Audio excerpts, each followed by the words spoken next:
क्या आप भी महसूस करते हैं कि आजकल की दुनिया में हमारी मेंटल स्ट्रेंथ पहले से कमजोर होती जा रही है?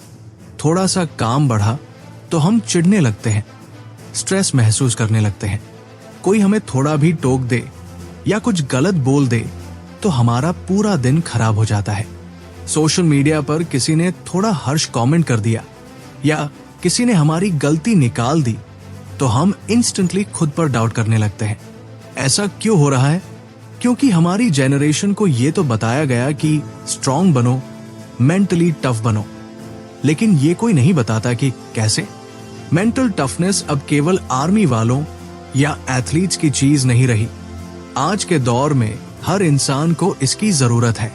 एक स्टूडेंट को जो एग्जाम प्रेशर में है, एक एम्प्लॉय को जो काम के स्ट्रेस से जूझ रहा है, एक होममेकर को जो दिन भर सबकी केयर करते हुए खुद को भूल जाती है। हर किसी को चाहिए अंदर से मजबूत बनने की समझ, और इसी पजल का जवाब देती है ब्रूस डेसली की शानदार किताब फोर्टिट्यूड। ये किताब कहती है कि असली ताकत बाहर मसल्स में नहीं बल्कि आपके माइंड के अंदर होती है। और सबसे अच्छी बात, ये कोई जन्म से मिली चीज नहीं, ये एक स्किल है जो हर कोई सीख सकता है। फोर्टिट्यूड बताती है कि मेंटल स्ट्रेंथ सिर्फ मुश्किलों को झेलना नहीं है, बल्कि खुद को समझना, अपनी इमोशंस को हैंडल करना और अपने थॉट पैटर्न्स को स्मार्ट तरीके से ट्रेन करना है।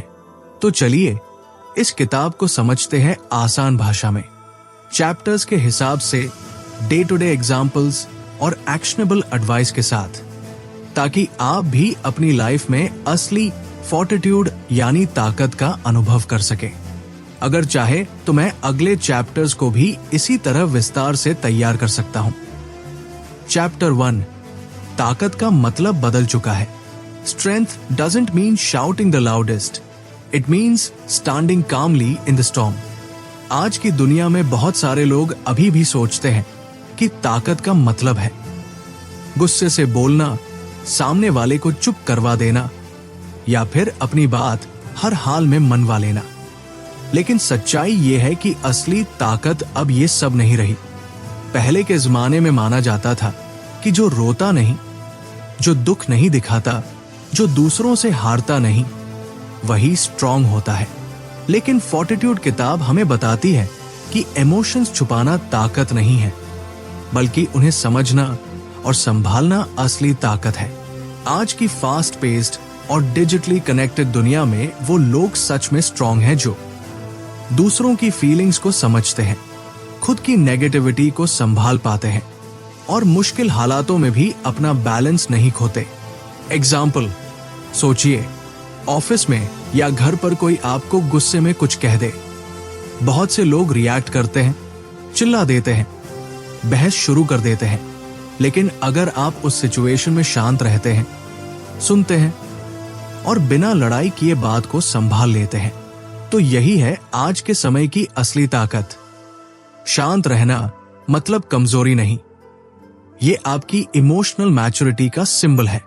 एडवाइस, जब भी आपको लगे कि सामने वाला भड़क रहा है या आपको उकसा रहा है, तो सीधा जवाब देने से पहले खुद से एक सिंपल सवाल पूछिए, क्या मेरे जवाब से हालात बेहतर होंगे? अगर जवाब नहीं है तो साइलेंस और पेशेंस को अपना हथियार बनाइए। आपका काम रहना ना सिर्फ सामने वाले को सरप्राइज करेगा, बल्कि आपको अंदर से और मजबूत बनाएगा। क्योंकि स्ट्रांग बनने का मतलब अब बदल चुका है। अब ताकत चुप रहकर समझदारी दिखाने में है, ना कि जोर से बोलकर लड़ाई जीतने में। अगर आपको ये वीडियो पसंद आ रहा है तो कृपया हमें कमेंट करके बताएं कि आपको सबसे ज्यादा क्या अच्छा लगा। आपके विचार हमारे लिए महत्वपूर्ण है। चैप्टर 2, स्ट्रेस को पहचानो, उससे लड़ो नहीं। Stress isn't a sign of weakness, it's your body's way of preparing you. आज की तेज रफ्तार जिंदगी में स्ट्रेस एक कॉमन चीज बन चुका है, लेकिन सबसे बड़ा भ्रम यह है कि लोग सोचते हैं अगर मुझे स्ट्रेस हो रहा है तो मैं कमजोर हूं। जबकि फोर्टिट्यूड किताब बताती है कि स्ट्रेस कोई कमजोरी नहीं है, बल्कि ये तो हमारी बॉडी का सिग्नल है, एक तरह का अलर्ट सिस्टम जो कहता है कि हे, कोई चैलेंज सामने है, तैयार हो जाओ। स्ट्रेस से लड़ने या उसे दबाने की कोशिश में हम और ज्यादा उलझ जाते हैं। हम उसे इग्नोर करते हैं, डिस्ट्रैक्ट करते हैं या खुद को फोर्स करते हैं कि रिलैक्स हो जा। लेकिन दिमाग ऐसे काम नहीं करता। एग्जाम्पल, मान लीजिए कि आपको हर बार प्रेजेंटेशन देने से पहले डर लगता है, आपको पसीना आता है, हाथ कांपते हैं, दिमाग ब्लैंक हो जाता है। अब दो तरीके हैं, या तो आप कहो मुझे डर लग रहा है, मैं कमजोर हूं, और खुद को और गिल्ट में डाल दो, या आप सोचो ये मेरा दिमाग है जो मुझे अलर्ट कर रहा है ताकि मैं अच्छा परफॉर्म कर सकूं। जैसे ही आप स्ट्रेस को समझने लगते हो, उसे पहचानते हो, आपका बॉडी और माइंड खुद शांत होने लगता है। एडवाइस, स्ट्रेस जर्नल बनाइए।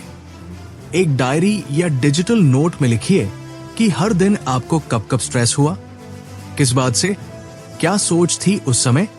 हर हफ्ते उसे रिव्यू कीजिए।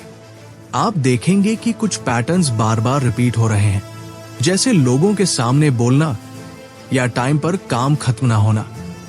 फिर एक एक ट्रिगर पर काम करना शुरू कीजिए।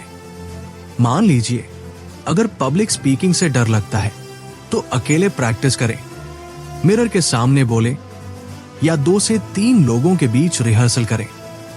याद रखिए, स्ट्रेस से भागने की जरूरत नहीं है, उसे समझने और हैंडल करने की जरूरत है। ब्रूस डेसली कहते हैं, रेजिलियंस का मतलब है स्ट्रेस के साथ जीना सीखना, ना कि उससे हमेशा बचते रहना। तो अगली बार जब स्ट्रेस आए, उसे दुश्मन की तरह नहीं, एक गाइड की तरह देखिए। शायद वो आपको एक जरूरी मैसेज देना चाहता है। चैप्टर 3, अकेले मत लड़ो, कनेक्शन ही ताकत है। We are strongest not when we stand alone but when we stand together. बहुत बार हमें यह सिखाया जाता है कि असली ताकतवर वो होता है जो अकेले सब कुछ झेल ले, लेकिन सच्चाई यह है कि मानव इतिहास में सर्वाइवल की सबसे बड़ी वजह साथ रहना रहा है। आज की दुनिया में अगर आप किसी से कहें मुझे तकलीफ हो रही है, तो कई बार लोग सोचते हैं कि आप कमजोर हो, लेकिन फोर्टिट्यूड ये कहती है सपोर्ट मांगना कमजोरी नहीं, एक बड़ी समझदारी है। एग्जाम्पल, मान लीजिए आप एक जॉब में हैं और आप पर बहुत दबाव है। आप हर दिन घुटते हुए काम कर रहे हैं, ना किसी से बात कर रहे हैं, ना किसी से सलाह ले रहे हैं। अब सोचिए, अगर आप अपने किसी सहकर्मी, दोस्त या परिवार से खुलकर बात करें, तो शायद कोई हल निकले, या सिर्फ बात करके ही मन हल्का हो जाए। ब्रूस डेसली बताते हैं कि जब हम अपने इमोशंस दूसरों के साथ शेयर करते हैं, तो हमारा दिमाग ऑक्सीटोसिन रिलीज करता है, एक हार्मोन जो हमें कंफर्ट और बिलोंगिंग का एहसास देता है। एडवाइस, सपोर्ट सिस्टम बनाइए। कुछ ऐसे लोग जरूर रखिए जिनसे आप बिना डर या झिझक के बात कर सकें, चाहे वो दोस्त हो, फैमिली या कोई मेंटोर। सिर्फ काम की बातें ना करें। अगर आप किसी टीम में काम करते हैं तो बीच बीच में इनफॉर्मल बातें करें, जैसे वीकेंड प्लान, हॉबीज या बचपन की यादें। ये छोटी छोटी बातें इमोशनल बॉन्ड बनाती है। कभी कभी खुद भी दूसरों को सुनिए, सिर्फ अपनी नहीं, दूसरों की भी सुनिए। एम्पैथी यानी दूसरों की फीलिंग्स को समझना, ये भी एक ताकत है। ब्रूस डेसली कहते हैं, true resilience isn't built in isolation, it grows in connection, in relationships, in community. तो अगली बार जब आप खुद को थका हुआ, उलझा हुआ या अकेला महसूस करें, अपने अंदर मत घुटिए, किसी से बात कीजिए, क्योंकि ताकत अकेले खड़े होने में नहीं, एक दूसरे को थामने में है। अगर आपको यह वीडियो पसंद आ रहा है तो कृपया हमें कमेंट करके बताएं कि आपको सबसे ज्यादा क्या अच्छा लगा। आपके विचार हमारे लिए महत्वपूर्ण है। चैप्टर 4, ब्रेक्स लेना कमजोरी नहीं, समझदारी है। Rest is not the enemy of progress, it's the foundation of it. हमारे समाज में एक अजीब सा माइंडसेट बन गया है बिजी रहो मतलब सफल हो। थकना अलाउड नहीं। ब्रेक लिया तो तुम कमजोर हो। लेकिन ब्रूस डेसली इस सोच को चैलेंज करते हैं। वो कहते हैं ब्रेक लेना कोई आलस नहीं है, बल्कि परफॉर्मेंस इंप्रूव करने का तरीका है। एग्जाम्पल, मान लीजिए आप 4 घंटे से लगातार पढ़ रहे हैं या किसी काम में लगे हैं। अब आपकी कंसंट्रेशन धीरे धीरे कम होने लगती है। आप सोचते हो और 1 घंटा बस, लेकिन दिमाग थक चुका है। अब अगर आप 15 मिनट की ब्रेक लेकर टहलते हैं, पानी पीते हैं या थोड़ा आंख बंद करते हैं, तो आपकी प्रोडक्टिविटी अगले 1 घंटे में दोगुनी हो सकती है। एक स्टडी के अनुसार जिन लोगों ने हर 90 मिनट पर छोटा ब्रेक लिया, उनकी क्रिएटिविटी और decision making power significantly better थी। ब्रूस डेसली बताते हैं कि हमारा दिमाग एक सेशन में करीब 90 मिनट तक पीक पर काम करता है। इसके बाद उसे रेस्ट चाहिए। एडवाइस, पोमोडोरो टेक्निक अपनाइए। 25 मिनट काम करें और 5 मिनट ब्रेक लें। हर 4 साइकिल्स के बाद 15 मिनट की लंबी ब्रेक लें। इससे बर्नआउट नहीं होता और आप ज्यादा फोकस के साथ काम कर पाते हैं। ब्रेक का मतलब फोन देखना नहीं होता। कोशिश करें कि ब्रेक में कुछ फिजिकल करें, जैसे 2 मिनट की वॉक, हल्का स्ट्रेच या आंखें बंद कर ध्यान लगाना। रात की नींद की चोरी मत करें। नींद आपकी मेंटल स्ट्रेंथ का सबसे जरूरी हिस्सा है। एक अच्छी नींद आपकी मेमोरी, मूड और मोटिवेशन सब सुधार देती है।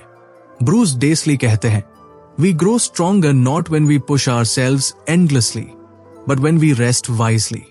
इसलिए अगली बार गिल्ट में मत आइए अगर आप ब्रेक ले रहे हैं। स्मार्ट लोग जानते हैं कि कब थमना है, ताकि वो और तेज दौड़ सके। अगर आपको ये वीडियो पसंद आ रहा है तो कृपया हमें कमेंट करके बताएं कि आपको सबसे ज्यादा क्या अच्छा लगा। आपके विचार हमारे लिए महत्वपूर्ण है। चैप्टर 5, क्रिटिसिज्म को दुश्मन मत समझो, उसे टीचर बनाओ। Feedback isn't always comfortable, but it's often the fastest way to grow. Criticism यानी आलोचना। ये सुनते ही हमें गुस्सा आ सकता है, दुख लग सकता है या फिर हम खुद पर डाउट करने लगते हैं। लेकिन डेसली कहते हैं, क्रिटिसिज्म हमारी ग्रोथ का मिरर होता है। फर्क सिर्फ इतना है कि हमें इसे कैसे देखना है, अटैक की तरह या अपॉर्चुनिटी की तरह। एग्जाम्पल, सोचिए आपने कोई प्रेजेंटेशन दी और आपके बॉस ने कहा, इसमें क्लैरिटी नहीं थी, तुमने ऑडियंस को एंगेज नहीं किया। पहली फीलिंग होगी, मैंने तो इतनी मेहनत की, फिर भी ये बोल रहे हैं। लेकिन अगर आप थोड़ा शांत होकर सोचें, क्या मैं नेक्स्ट टाइम अपनी बात और क्लियरली रख सकता हूं? क्या मैं ऑडियंस से थोड़ा और कनेक्ट कर सकता हूं? तो वही क्रिटिसिज्म आपको नेक्स्ट लेवल पर ले जा सकता है। एडवाइस, क्रिटिसिज्म को इमोशन से नहीं, क्यूरियोसिटी से सुनिए।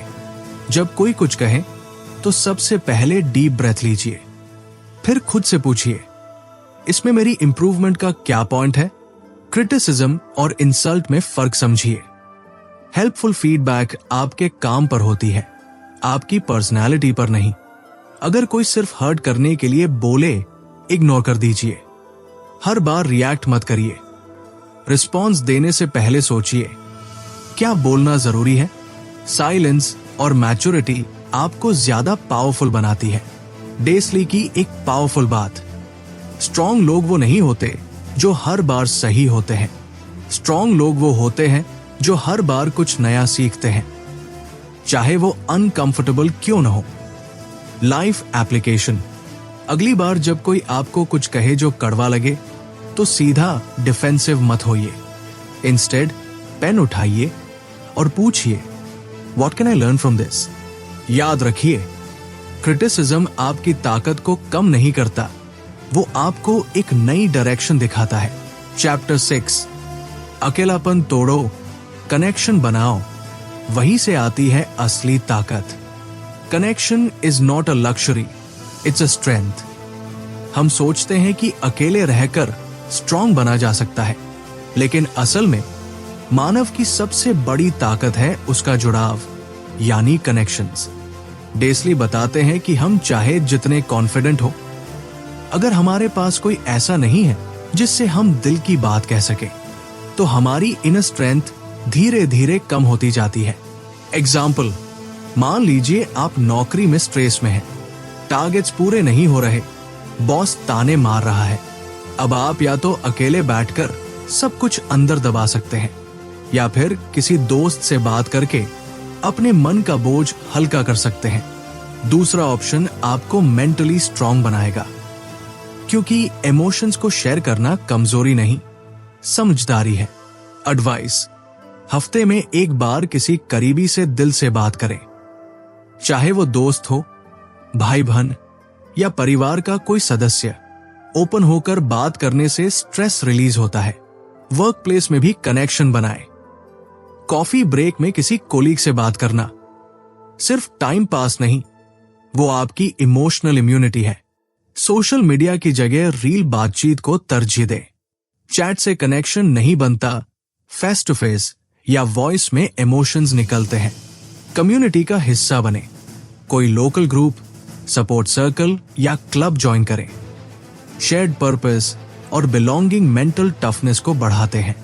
एक गहरी बात जो ब्रूस डेसली कहते हैं, we don't get stronger by standing alone, we get stronger by standing together. Scientific angle, studies दिखाते हैं कि जिन लोगों के पास स्ट्रॉन्ग इमोशनल सपोर्ट सिस्टम होता है, उनका डिप्रेशन और एंजाइटी लेवल दूसरों से बहुत कम होता है। लाइफ एप्लीकेशन, अगर आज आप अकेला महसूस कर रहे हैं, एक कॉल करें किसी ऐसे इंसान को जिसे आप ट्रस्ट करते हैं। रोज कम से कम एक मीनिंगफुल बातचीत जरूर करें, चाहे वो 5 मिनट की क्यों न हो, क्योंकि याद रखिए, फॉर्टिट्यूड का मतलब है अकेले सब कुछ सहना नहीं, बल्कि कनेक्शन से खुद को मजबूत बनाना। चैप्टर 7, असली ताकत वल्नरेबिलिटी से आती है। Showing vulnerability is not a weakness, it's the foundation of real strength. हमेशा हमें सिखाया गया है, मजबूत बनो, कभी रोना मत, कमजोरी मत दिखाओ। लेकिन क्या आप जानते हैं, असल ताकत तब आती है जब आप खुद को सच में एक्सप्रेस करते हैं, अपनी कमजोरियों को छुपाते नहीं। ब्रूस डेसली कहते हैं कि जो इंसान अपनी फीलिंग्स को एक्सेप्ट करता है और उन्हें दूसरों से शेयर करने की हिम्मत रखता है, वही इंसान अंदर से सबसे ज्यादा मजबूत होता है। एग्जाम्पल, सोचिए 2 लोग हैं, एक हमेशा टफ दिखता है लेकिन अंदर से टूटा हुआ है, दूसरा ओपनली कहता है मैं आज अच्छा फील नहीं कर रहा और मदद मांगता है। दूसरा इंसान ज्यादा स्ट्रांग है क्योंकि उसने सच्चाई स्वीकार की और कनेक्ट किया। एडवाइस, इमोशंस को दबाने के बजाय नाम दो। जब आप खुद से कहते हो मैं एंग्शियस हूं, मुझे डर लग रहा है, तो आपका दिमाग शांत होता है। ये एक साइकोलॉजिकल तकनीक है जिसे लेबलिंग इमोशंस कहते हैं। मदद मांगने से मत डरिए, चाहे वो दोस्त हो, परिवार या थेरेपिस्ट। मदद लेना कमजोरी नहीं, करेज है। अपने फेलियर्स शेयर करें। जब आप अपने फेल होने की कहानियां दूसरों से शेयर करते हो, तो न सिर्फ आपका स्ट्रेस घटता है, बल्कि दूसरे लोग भी आपसे इंस्पायर होते हैं। पर्सनल ग्रोथ के लिए एक पावरफुल रिमाइंडर, आप जब खुद को पूरी तरह से एक्सेप्ट करते हो, अच्छाई और कमजोरी दोनों के साथ, तभी आपकी असली ताकत बाहर आती है। साइंस भी यही कहता है। रिसर्च से पता चला है कि जो लोग अपनी वल्नरेबिलिटी को एम्ब्रेस करते हैं, वो ज्यादा भरोसेमंद, अच्छे लीडर और मेंटली रिसिलिएंट होते हैं। लाइफ एप्लीकेशन, आज एक ऐसा इंसान चुनिए जिससे आप अपनी कोई एक परेशानी शेयर कर सके। जब अगली बार आपको लगे कि आप कमजोर महसूस कर रहे हैं, तो खुद से कहिए यही मेरी ताकत का हिस्सा है। क्योंकि याद रखिए, वल्नरेबिलिटी कोई दीवार नहीं तोड़ती, ये एक पुल बनाती है, कनेक्शन, समझ और असली ताकत का। अगर आपको ये वीडियो पसंद आ रहा है तो कृपया हमें कमेंट करके बताएं कि आपको सबसे ज्यादा क्या अच्छा लगा। आपके विचार हमारे लिए महत्वपूर्ण हैं। चैप्टर 8 फोर्टिट्यूड को एक्शन में कैसे लाएं? Daily action plan. Resilience isn't built in one day. It's built every day through small actions and big mindset shifts. अब तक आपने जाना कि असली ताकत कहां से आती है। सेल्फ अवेयरनेस, वल्नरेबिलिटी, काइंडनेस और पेशेंस से। लेकिन असली सवाल है, अब इससे करे क्या? इस चैप्टर में ब्रूस हमें एक सिंपल लेकिन पावरफुल एक्शन प्लान देते हैं, जिससे आप हर दिन थोड़ा और स्ट्रॉन्ग बन सकते हैं। एग्जाम्पल, मान लीजिए आपके पास सुबह से शाम तक बहुत सारा काम है। आप थक गए हो, डिमोटिवेट हो। अब या तो आप घबराओगे या फिर एक एक चीज को प्लान करके कामली हैंडल करोगे। यही होता है फोर्टिट्यूड इन एक्शन। मुश्किल में पैनिक नहीं करना, बल्कि एक एक कदम से आगे बढ़ना। Daily action plan, step by step. 1, हर सुबह खुद से ये 3 सवाल पूछो। आज मुझे किस चीज पर कंट्रोल है? क्या कोई ऐसी चीज है जिससे मैं सीख सकता हूं? कैसे मैं खुद और दूसरों के लिए थोड़ा अच्छा बन सकता हूं? ये सवाल आपके माइंडसेट को पावर से भर देंगे। 2, स्ट्रेस को ट्रैक करो, सप्रेस नहीं। हर दिन 2 मिनट में लिखो कि आपको कब और किस चीज ने सबसे ज्यादा परेशान किया। धीरे धीरे आपको पैटर्न्स दिखने लगेंगे और आप उन्हें टैकल करना सीख जाओगे। 3, रिकवरी को टाइम दो। स्ट्रॉन्ग बनने का मतलब नॉन स्टॉप काम करना नहीं है। ब्रूस कहते हैं, true strength comes from rest. 2, थोड़ा ब्रेक लो, वॉक पर जाओ, म्यूजिक सुनो या बस गहरी सांसें लो। 4, काइंडनेस प्रैक्टिस करो। हां, ये भी ताकत है। हर दिन किसी एक इंसान की मदद करो, चाहे मैसेज से, कॉम्प्लीमेंट से या टाइम देकर। काइंडनेस देने वाला इंसान खुद ज्यादा कॉन्फिडेंट और रेसिलिएंट बनता है। 5, वल्नरेबिलिटी को अपनाओ। हर हफ्ते किसी एक भरोसेमंद इंसान से अपनी सच्ची फीलिंग्स शेयर करो। ये प्रैक्टिस आपको अंदर से लाइट महसूस कराएगी और धीरे धीरे आपको दूसरों से जोड़ देगी। फाइनल टेक अवे, फोर्टिट्यूड कोई सुपर पावर नहीं है। ये हर दिन की छोटी छोटी चॉइसेस से बनती है। हर बार जब आप मुश्किल से डरने की बजाय उसे देखने की हिम्मत दिखाते हो, आप स्ट्रॉन्गर बनते हो। थोड़ा और, हर दिन। अब सोचिए, क्या आप तैयार हो हर दिन थोड़े और फोर्टिफाइड बनने के लिए? अगर हां, तो आज से ही शुरू कीजिए ये एक्शन प्लान, क्योंकि स्ट्रॉन्ग बनना कोई डेस्टिनेशन नहीं, ये एक डेली प्रोसेस है। तो दोस्तों, ब्रूस डेसली की किताब फोर्टिट्यूड हमें ये सिखाती है कि असली ताकत ना तो गुस्से में है, ना दिखावे में, बल्कि असली ताकत है सच का सामना करने में, स्ट्रेस को समझने में और हर दिन थोड़ा बेहतर इंसान बनने की कोशिश में। अगर आपको ये वीडियो अच्छा लगा हो तो वीडियो को लाइक करें, चैनल को सब्सक्राइब करें और कमेंट में बताएं आज की सबसे अच्छी सीख क्या लगी। मिलते हैं अगली वीडियो में। तब तक याद रखिए, ताकत कोई जन्म से नहीं आती, ताकत बनती है हर दिन की छोटी छोटी जीतों से।